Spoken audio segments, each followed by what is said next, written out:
Hi, I'm Sean, aka Wizard. Beer has always been a passion for me, from collecting cans as a kid, tasting the great flavors of craft beer as I got old enough, and eventually becoming head brewer. We're very lucky here in the state of Florida to have one of the most vibrant craft beer scenes in the country, and we're going to bring it right to you. So come on the journey with us. Maybe you'll learn some things, and maybe you'll even have a laugh. And of course, it'll be even more fun if we have a few brews with us. The brews, the brewers, and the beer culture. This is Drinking with Wizard. Cheers to you.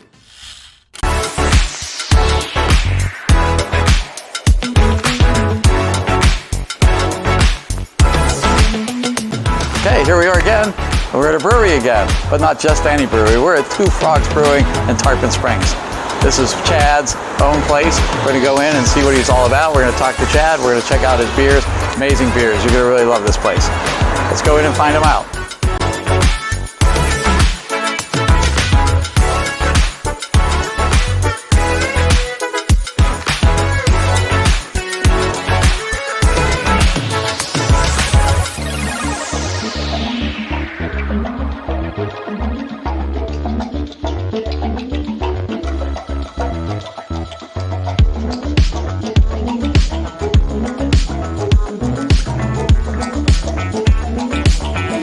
That goes in too. That's what she said. Tuck it up. Tuck it in. Here we are inside. And this is Chad Croake. Hello, everybody. And I guess, I'm going to venture to guess, that's sort of where the Two Frogs came from, based on your last name, Yeah. maybe a little bit? Yeah. My dad and I are partners. Our last name's Croake like a frog. There's two of us. We're the Two Frogs, and we make beer for a living. And there you have it. Built you up a little bit outside, so you're going to Oh, God. Sorry. Oh, man. Big shoes to fill already. Oh, so, tell us a little bit about why did you get involved and how long you've been doing this? You don't look like the 50, 55-year-old guy that I sometimes talk to. Yeah. For brewing it for 31 years in their basement or whatever. Definitely. So I've been brewing for 7 years.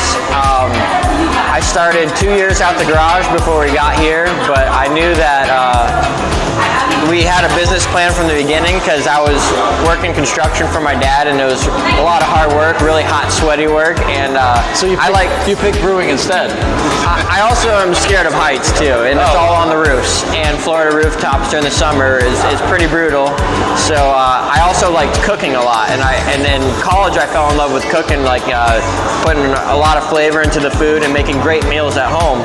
So I think beer is, or making craft beer anyways, is a lot like being a chef. You're putting as much flavor into a basic. Cheers to you. You're already on it. I love cooking, but I also love beer. And then I was like, oh man, if I could put my own flavors into what I want to make and create these custom beers, that would be fun. But my dad said, well, you're not making a sticky mess in my garage for fun, because I was living at home after college.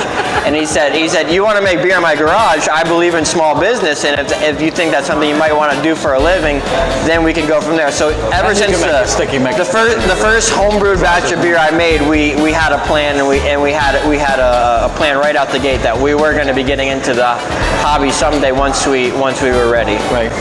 So what was that first brew?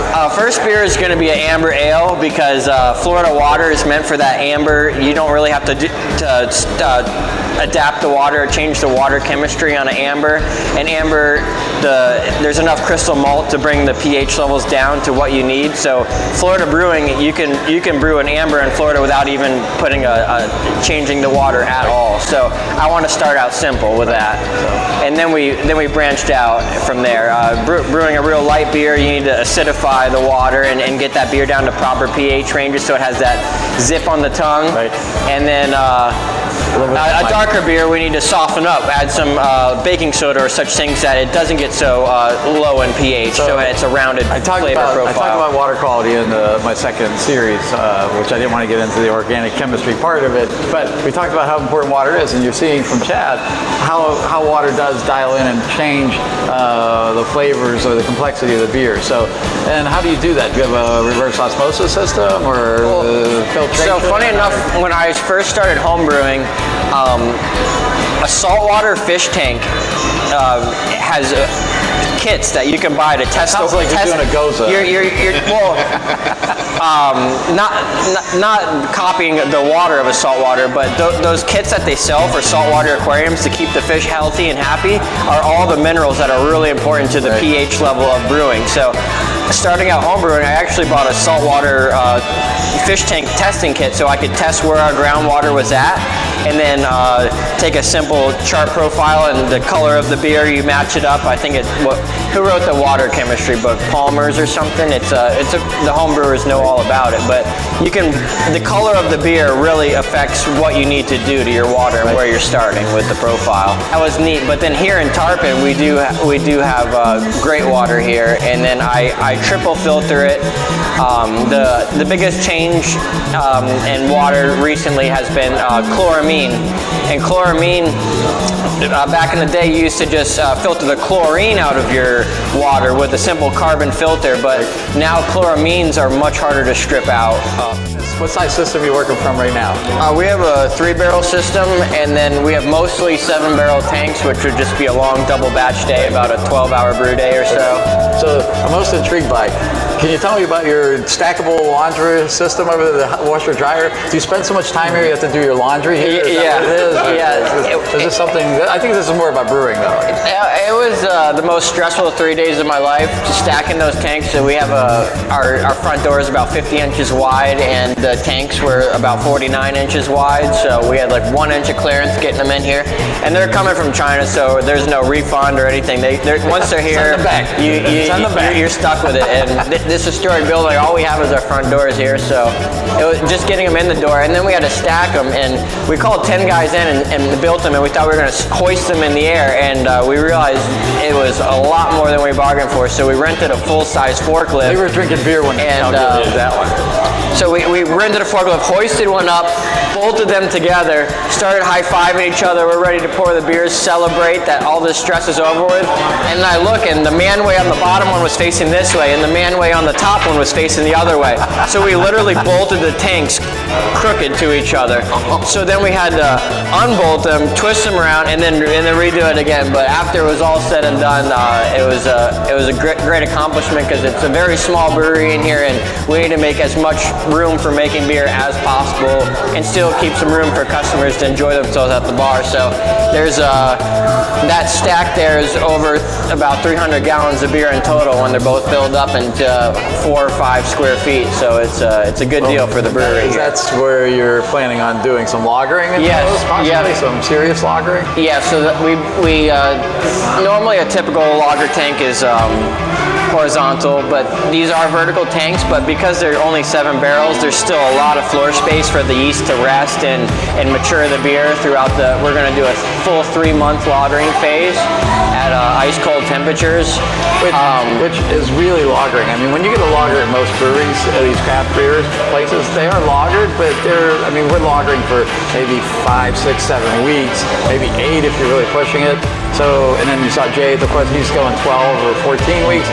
A serious lager like he wants to do is a really, really extensive period of time, and it commits a lot of your fermentation space.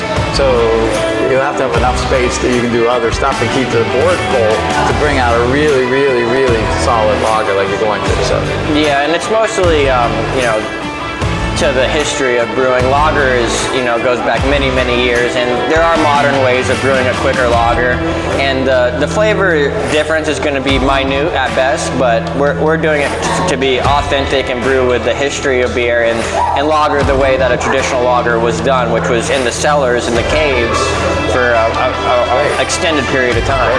Cheers to that. Yeah. Cheers to authenticity. Cheers to authenticity. But then you have some fun along the way. Twisted. So yeah, here at Two Frogs, we always we take our classic beers very serious, and we love to stay true to style and stay original in those classic styles.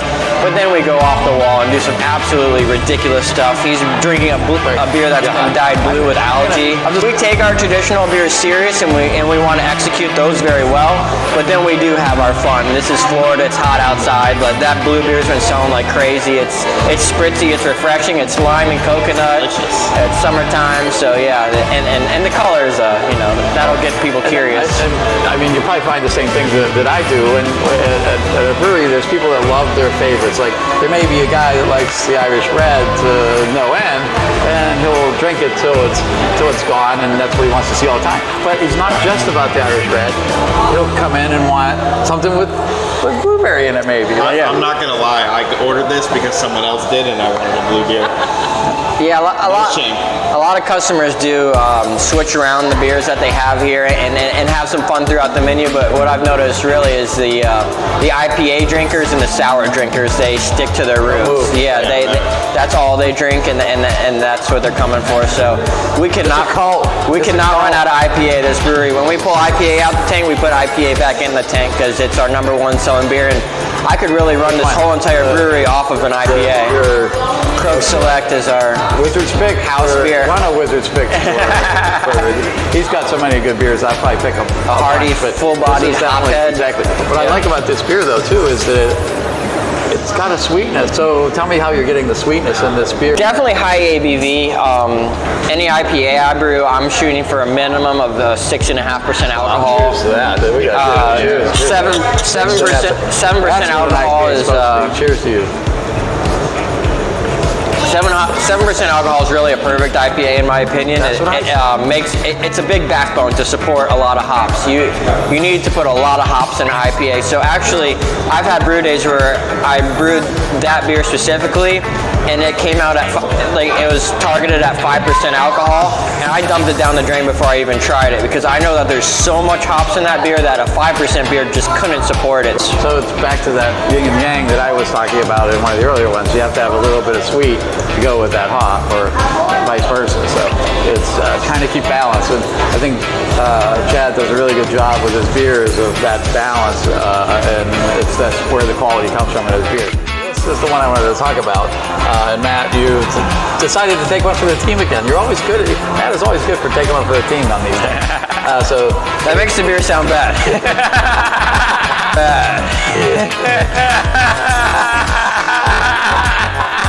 Yes, we got this. That's 3 in a row, baby. 3 in a row through the nose. Through the nose. Almost. For everybody that's counting, keep it score at home. What do you think of the beer? It's excellent. It really does taste like, I know he was going for Guinness, but it definitely has a different mouthfeel to it.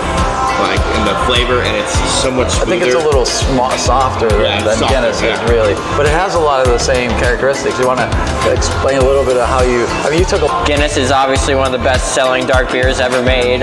It's at every single shelf in Publix, and you don't see a little Irish paddy wagon out selling beer. It's just there, and it's always there, and it's not going anywhere. So it's very profitable, too. Huge market for it, too. And yeah, being in Florida, being 5% alcohol or less, and less around 100 calories or so, it's really a dark Florida beer. And sure enough, as soon as we came out with it, it's the #1 selling dark beer we've ever brewed at the brewery. And because it's light, it's smooth, and it's creamy from the Nitro. But as a brewer, we would never want to copy somebody. It's not original, it's not unique, but we can take a general idea of something that's been well done and proven its test of time, and then put our own twists and spins on it. So when we're brewing this beer, what we do is we actually cold steep all of the dark malts that go in that beer, similar to what you would find in a cold brewed coffee. And then to get the Nitro right, nitrogen gas it does not absorb. CO2, we can carbonate a beer and it can be perfectly carbonated in the keg. Nitrogen, even in a keg, it'll find its way out, it'll slip out. So what we did here at this brewery, which is very unique, I couldn't find anybody else that's been doing it around here, is we have a membrane back there that I'm kegging the beer flat out of the tank, and it's getting infused with carbon dioxide and nitrogen at a 75 nitrogen, 25 carbonation to form that cascade right out the tap on its way out of the keg. So it's fresh nitrogen, fresh in there, so that super creamy, super frothy head of foam on every glass. So basically there's a little bit of Chad wizardry going on.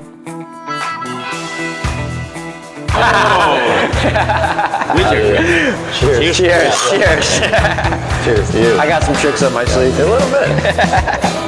We'll just keep wired up, drink some beer, and we'll just talk. Yeah, we're just talking.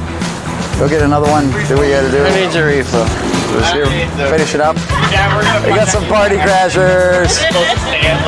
I think we should shoot another segment with a nice buzz going. Hey, that's what Drinking with Wizard is, man. That's what the whole show's about. Yeah. Cheers to you. Cheers to you.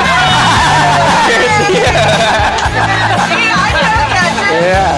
Grab a seat.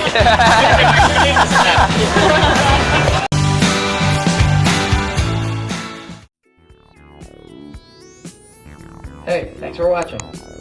Make sure you hit the like button, subscribe to our channel, and hit the notification bell so you can stay up to date on all things Drinking with Wizard. See you next time. Cheers.